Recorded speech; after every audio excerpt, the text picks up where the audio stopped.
He said, if you touch her, I'm going to touch you like your funny uncle, and you're not going to like it as much. I kid you not.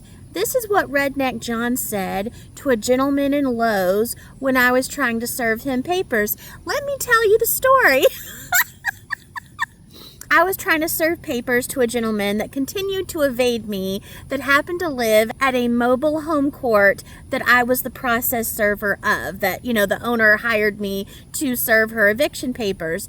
Well, he kept evading me over and over and over again, and it just happened to be one day when me and Redneck John were walking into Lowe's, and we were going to get stuff to work on my mother's house, that I watched the guy walk into Lowe's right in front of us. I told Redneck John I have to turn around and go back to the car and get the papers because I'm not going to let him get away this time. And Redneck John was a little excited, but I told him that he could not say anything or do anything. He had to let me do this on my own and not interfere, and he promised me. Yeah, promise broken.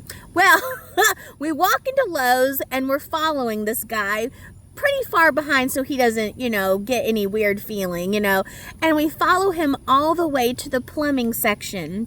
Now we are in the aisle with all the PVC pipes. Well, I walk up to this guy who is bent down with a bucket, putting whatever pieces he's buying into that bucket, and I said his name with kind of an accent because he already knew what I sounded like, and I got his attention. He looked up, I confirmed it was the guy because he answered to his name, and I served him papers.